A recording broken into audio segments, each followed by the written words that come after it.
موازنہ کرے یہ صفات عالیہ کے مطابق ہم ہیں یا ان سے منحرف ہیں. اللہ نے فرمایا کنتم خیر امۃ اخرجت للناس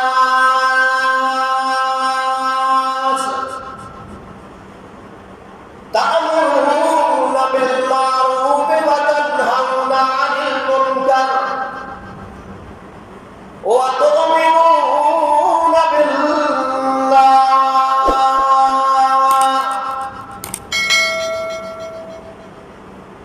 کنتم خیر امت تم سارے کے سارے بہترین امتوں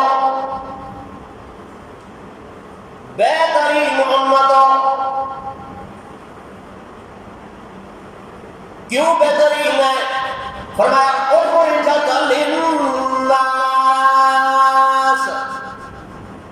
لوگوں کے لیے نکالی گئی ہو.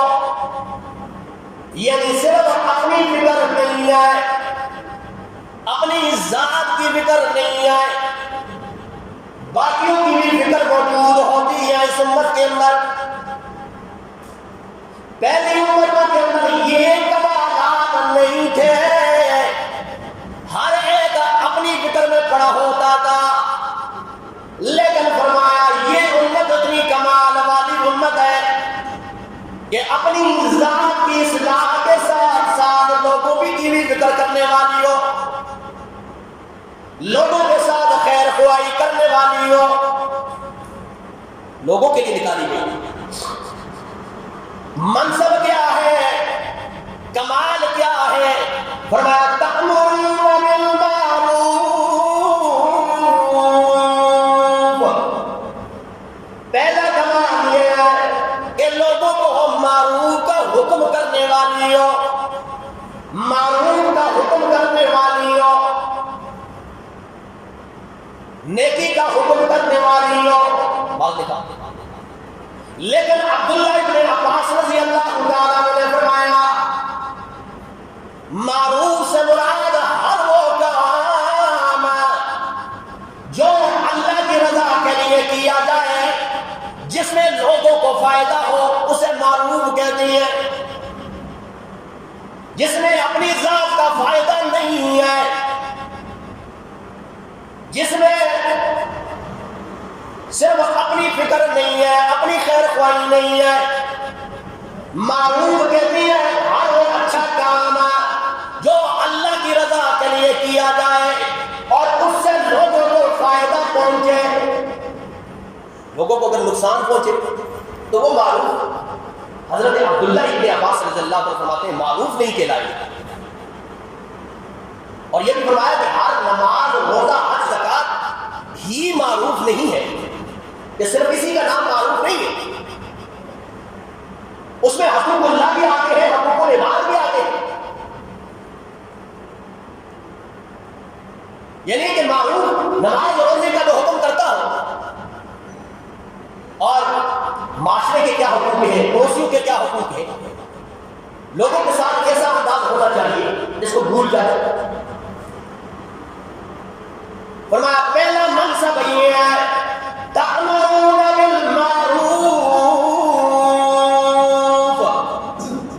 کہ بہترین امت تب ہے کہ لوگوں کو خیر کی طرف بلانے والا ہو، وَتَنْهَوْنَ عَنِ الْمُنْكَرِ، اور منکر بات سے روکنے والا ہو. یعنی کہ اچھائی کی وہ حکم کیا، لیکن برائی کو دیکھا تو آنکھیں بند کر دی، یا اپنی ذات میں کوئی برائی نظر آئی تو کہے کہ کوئی بات نہیں، معاف کر دو، اور دوسرے پہ آئی تو اچھالنا شروع کر دو. نبی اکرم صلی اللہ علیہ وسلم نے فرمایا من رأى منكم منكرا فليغيره بيده وإن لم يستطع فبلسانه وإن لم يستطع فبقلبه هذا أضعف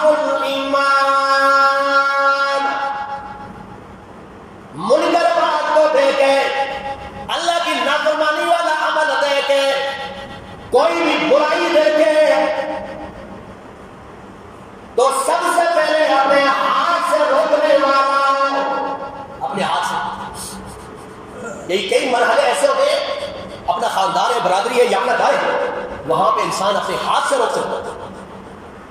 وہاں پہ بھی کہے گی کی کرا جی ایک ہی پتر آئے، اگر ڈھول ٹپا کے نہ کرا تو کی کرا. کوئی بدعت شرکیہ عمل کرے اپنے گھر والے تو کیا کرے گی؟ میں مجبور کا. پھر برابر کے شریک فرمایا منکر بات کو دیکھے تو اپنے ہاتھ سے روکے، وَإِن لَّمْ يَسْتَطِعْ فَبِلِسَانِهِ، اور اگر اپنے ہاتھ سے نہیں روک سکتا، کوئی ایسا موقع ہے یا ایسی جگہ موجود ہے کہ وہاں پہ آپ ہاتھ سے روکیں گے تو فتنہ فساد پیدا ہوگا، تو میں اپنی زبان سے وہاں کو ضرور روکنا. زبان سے کہنا یہ غلط کام کر رہے ہو، یہ تو اللہ کی نافرمانی والا کام ہے، کیا کرتے اس زبان سے روکو. وَإِن لَّمْ يَسْتَطِعْ فَبِقَلْبِهِ، اور اگر اپنی زبان سے روکنے کی بھی طاقت نہیں ہے، اپنے ہاتھ سے روکنے کی بھی طاقت نہیں ہے، تو اپنے دل میں برا جانو. یہ تو کر سکتے ہو. اور نبی مہربان صلی اللہ علیہ وسلم نے فرمایا ھذا اضعف الایمان، یہ ایمان کا کمزور ترین مرحلہ ہے، کمزور ترین یہ منزل ہے.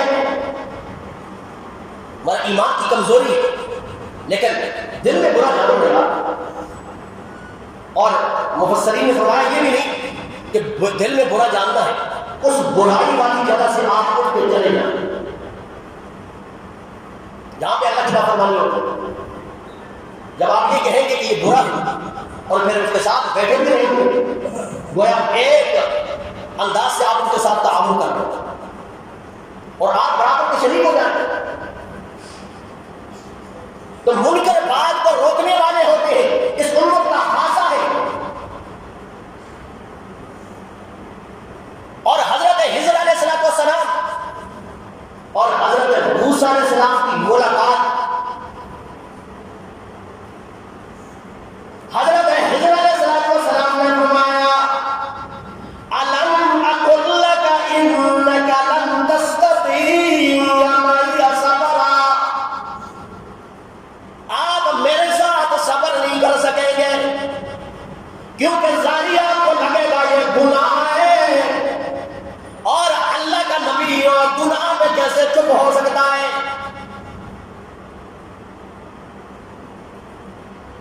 تین واقعہ پیش آئے. ایک کشتی میں سوار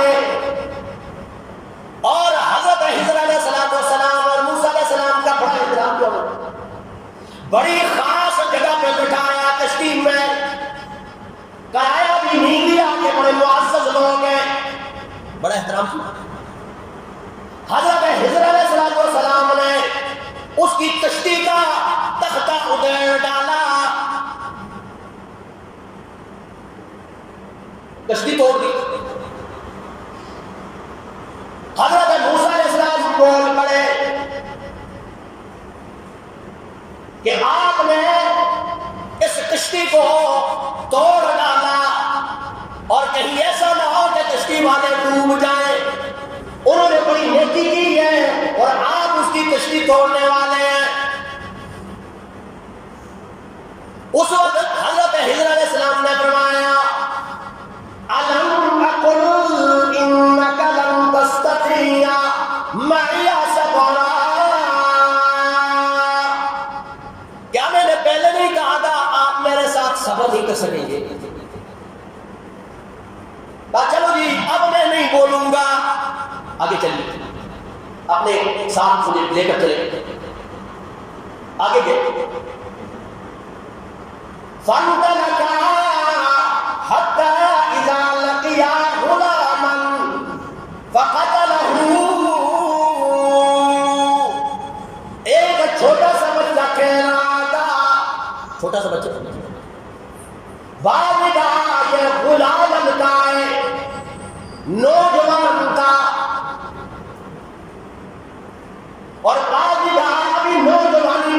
کو پوچھنے والا تھا۔ حضرت ہجر علیہ السلام نے فوراً آگے بڑھے اور اس بچے کو قتل کر دیا۔ ظاہری قتل ہے اور قتل کرنا گناہ ہے۔ حضرت موسیٰ علیہ السلام فوراً بول پڑے اقتلت نفسا زکیۃ بغیر نفس، آپ نے ناحقہ ایک بچے کو قتل کر دیا ہے جس کا قصور بھی ہو،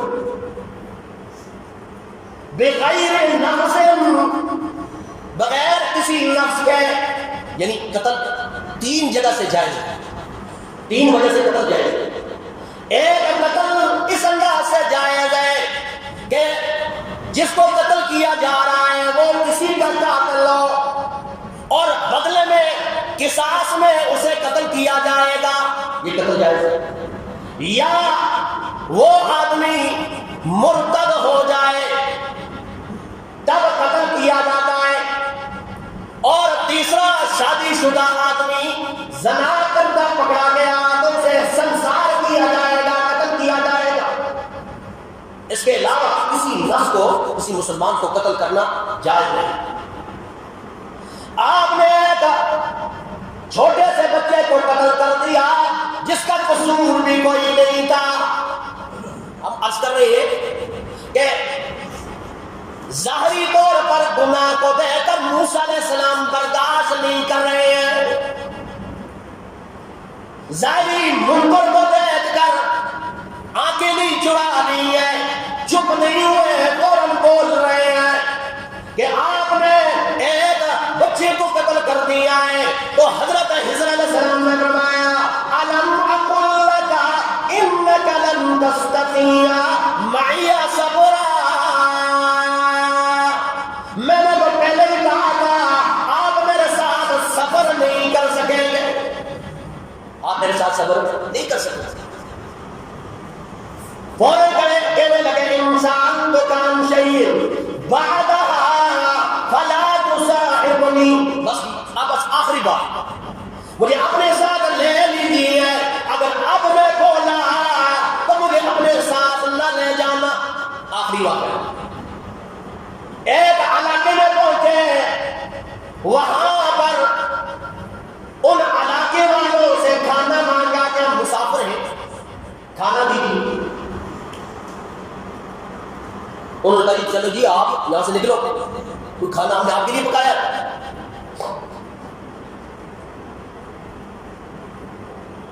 جب دھتکار دیا، کھانا نہیں دیا، حضرت ہجر علیہ السلام وہاں پہ ایک دیوار گری تھی، اس کو بنانے لگ گئے، دیوار بنائی، اللہ اکبر۔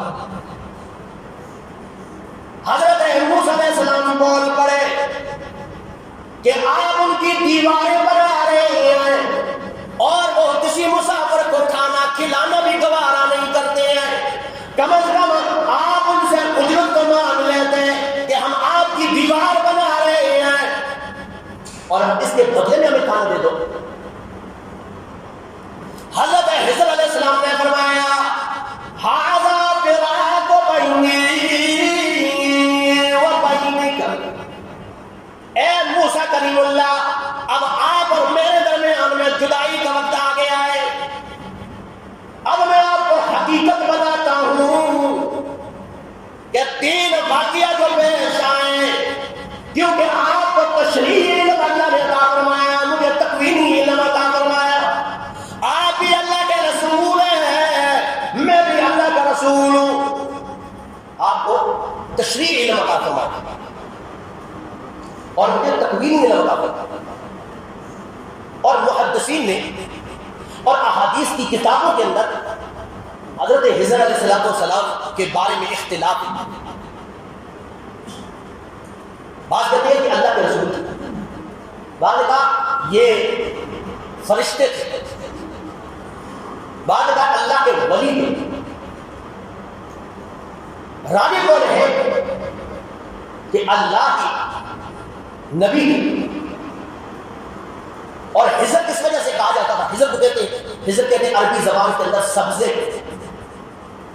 مفسرین نے فرمایا حضرت ہجر علیہ السلام جس علاقے سے وہاں سبزہ ہو جائے. یہ اللہ کی طرف سے برکت. بار جمعے کی وعظ کے اندر اتنی تفصیلات ہوتی نہیں، اس لیے اس بات کو سمیٹتا ہوں اور اصل موضوع کی طرف آنا چاہتا ہوں. تین واقعہ پیش آئے. پہلا واقعہ اما السفینہ فکانت لمساکین یعملون فی البحر فعرضت ان اعیبها وکان وراءهم ملک یاخذ کل سفینہ غصبا. فرمایا پہلا واقعہ جو تشریح کا پیش آیا، میں نے اسے عیبدار بنا دیا، اس کا تختہ اکھاڑ لیا. کیوں؟ یہ جو کشتی تھی یہ چند مسکینوں کی تھی، اور اگر یہ خوبصورت لگتی تو آگے ایک بادشاہ ہے، وہ خوبصورت کشتیوں کو قبضے میں لے لیتا ہے، غصب کر لیتا ہے، اور ان مسکینوں کا گزر بسر ان کشتی پہ چلتا ہے. اس لیے اللہ نے مجھے القاء کیا اور میں نے اس کشتی کو عیبدار بنا دیا. جب وہ بادشاہ دیکھے گا تو عیبدار نظر آئے گی تو اس کشتی پہ وہ قبضہ نہیں کرے گا، تو مسکین کا گزر بسر چلتا رہے گا. اور دوسرا واقعہ وَأَمَّا الْغُلَامُ، جو بچے کو میں نے قتل کیا ہے نا، فَكَانَ أَبَوَاهُ مُؤْمِنَيْنِ فَخَشِينَا أَن يُرْهِقَهُمَا طُغْيَانًا وَكُفْرًا. فرمایا یہ جو بچہ میں نے قتل کیا ہے یہ اپنے والدین کے لیے بدنامی کا ذریعہ بننے والا ہے. یہ سرکشی میں اور نافرمانی میں اتنا آگے جاتا کہ اپنے والدین کے لیے بدنامی کا ذریعہ بنتا. اس لیے اپنی مرضی سے نہیں، اللہ نے القاء کیا تب میں نے قتل کیا، تب اللہ نے مجھے حکم دیا ہے تب قتل کیا، اور اللہ اس کے بدلے میں انہیں بہترین اجر و ثواب عطا فرمایا. مفسرین نے اس واقعے کے ضمن میں یہ بھی لکھا ہے کہ جو والدین نیک اعمال کرتے ہیں اس کے اثرات ان کی اولاد پر بھی پڑتے ہیں. اس لیے ہم یہ تو چاہتے ہیں کہ ہماری اولاد نیک ہو، خود نیک بننا نہیں چاہتے. ہماری اولاد نمازی ہو، خود نمازی نہیں بنتے. خود بھی نمازی بنو، اپنی اولاد کو بھی نیکی کا حکم کرو، نماز روزے کا حکم کرو، اخلاق آداب ان کو بھی سکھلا، کیونکہ آپ کے لیے وہ صدقہ جاریہ بننے والی ہے. اگر نیک اعمال کرو گے تو آج نہیں تو کل یہ اولاد آپ کے لیے صدقہ جاریہ بنے گی، خیر کا باعث بنے گی. اور پھر حلال کھلانے کی کوشش کرو اپنی اولاد کو. عمر بن عبدالعزیز جب فوت ہونے لگے رحمہ اللہ تعالی، سلمان بن مروان جو گورنر تھا اس نے کہا اے امیر المومنین اپنی اولاد کے لیے کیا چھوڑ کے جا رہے ہیں؟ ایک ایک اشرفی ان کی وراثت کے اندر آ رہی ہے، ان کے حصے میں آ رہی ہے. میں آپ کو 1,00,000 اشرفی ہدیہ دیتا ہوں، آپ اپنی اولاد کے لیے چھوڑ کے جاؤ. وہ کہا جی 1,00,000 اشرفی آپ مجھے دیں گے، یہ ان کو دو جن کے مال تم نے غصب کیا، جن سے تم نے مال غصب کیا ہے، یہ ان کا حصہ ہے. اور اولاد کو بلایا اور کہا بیٹو حلال میرے پاس اتنا ہی تھا اور حرام میں نے آپ کے لیے جمع کیا، اس لیے اس پر اکتفا کرنا. اور سلمان بن مروان جب فوت ہوا تو 10 لاکھ اشرفی ایک اولاد کے حصے میں آئے. اور پھر وہ زمانہ بھی دیکھا لوگوں نے کہ بغداد کی مسجد کے سامنے کھڑے ہو کر سلمان بن مروان کے بیٹے بھیک مانگا کرتے تھے، اور عمر بن عبدالعزیز کے بیٹے ہر جمعے کو کئی اونٹ صدقہ کیا کرتے تھے. حلال کے اثرات ہیں. اپنی اولاد کو حلال سے کھلاؤ، حلال کھلاؤ اور ان کی فکر کرتے ہیں. اس لیے فرمایا یا ایھا الذین آمنوا قوا انفسکم واہلیکم نارا، اے ایمان والو خود بھی اور اپنی اولاد کو بھی جہنم کی آگ سے بچاؤ. گویا دعوت کا سلسلہ اپنے گھر سے شروع کرو. وانذر عشیرتک الاقربین، اپنے رشتہ داروں کو ڈراؤ. صرف ایک دن نہیں ہوتا ہے کہ آپ دیکھیں شادی بیاہوں کے اندر منکر بات کو دیکھو پھر وہاں ان سے جھگڑے کرنے شروع کرو. پہلے سے پلانت کرو. دعوت کا سلسلہ ہو، ان سے محبت ہو، ان سے پیار ہو، شفقت ہو، مہربانی ہو، ان کی غمی خوشیوں میں شریک ہوتا ہو، ان سے اخلاق اور آداب سے پیش آتا ہو، ان کی خیر خواہی کرتا ہو، اور ایسا ماحول بنائے کہ منکر کام ہونے ہی نہ دے.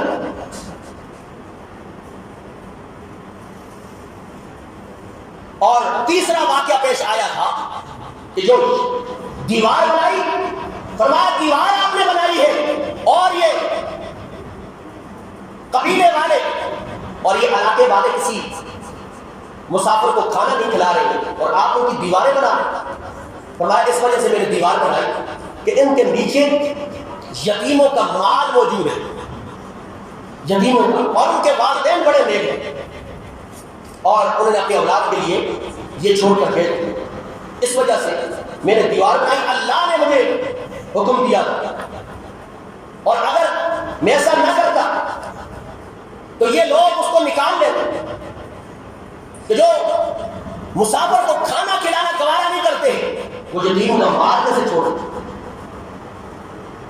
تو عرض کر رہا اللہ کریم نے فرمایا کنتم خیر امۃ اخرجت للناس، تم بہترین امت ہو، تمہارے اندر یہ کمال ہے کہ اخرجت للناس، تم لوگوں کے لیے نکالی گئی ہو. تأمرون بالمعروف، معروف اچھائی کا حکم کرنے والے ہو. وَتَنْهَوْنَ عَنِ الْمُنْكَرِ، اور برائی سے روکنے والے ہو. اور تیسری بات ذکر فرمائی کہ وَتُؤْمِنُونَ بِاللَّهِ، اللہ پہ ایمان لانے والے ہو. عجیب اللہ کا کلام ہے. اللہ اکبر. حالانکہ ہونا چاہیے تم بہترین امت ہو، تؤمنون باللہ، اللہ پہ ایمان لانے والے ہو. اخرجت للناس، لوگوں کے لیے نکالی گئی، نیکی کا حکم کرنے والے، برائی سے روکنے والے. ایمان لانے کا ذکر آخر میں کیوں کیا اللہ کریم نے؟ مفسرین نے بتایا وجہ یہ ہوتی کہ تؤمنون باللہ سے مراد وہ ایمان نہیں ہے جو پہلی دفعہ شہادت دیتا ہے انسان، وہ ایمان مراد نہیں ہے. تؤمنون سے مراد ماننا ہے، عمل کرنا ہے. تؤمنون باللہ ہمیں مراد اس سے یہ کہ خود بھی ایمان لانے والا ہو، خود بھی یقین کرنے والا ہو، خود بھی اس پہ عمل کرنے والا ہو. خود عمل موجود نہیں ہے. سب بنی اسرائیل والوں کے بارے میں فرمایا اتامرون بالمعروف وتنسون انفسکم، تم لوگوں کو نیکی کا حکم کرتے ہو، اپنے نفسوں کو بلا دیتے. خود تمہارے اندر بڑے عیب موجود ہیں، بنی اسرائیل والوں کو کہا گیا، اور لوگوں کو نیکی کا حکم کرتے ہو. اس لیے خیر کی بات یہ امت محمدی کا خاصہ. اور یہ بھی فرمایا وَلْتَكُن مِّنْكُمْ أُمَّةٌ يَدْعُونَ إِلَى الْخَيْرِ، تم میں سے ایک جماعت ہونی چاہیے، ایک جماعت جو خیر کی طرف بلانے والی ہو. سارے نہیں، ایک جماعت جو اس دین کی دعوت کو سمجھنے والے ہو اور پھر لوگوں کو بدلانے والے ہو. خیر کی بات اس کو گہرائی کے اندر جا کر قرآن و سنت کی روشنی میں دعوت دی جائے، یہ دعوت مراد. تم میں سے ایک جماعت ہونی چاہیے جو خیر کی طرف بلانے والی ہو، جو نیکی کا حکم کرنے والی ہو، برائی سے روکنے والی ہو. تو یہ عظیم منصب ہے، امت محمدی کا خاصہ ہے.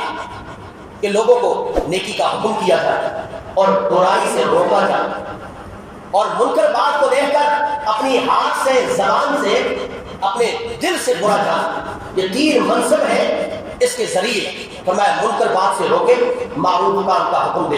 اللہ سے دعا ہے اللہ قرآن سنت کی سچی تعلیمات پہ ہمیں عمل کی توفیق نصیب فرمائے۔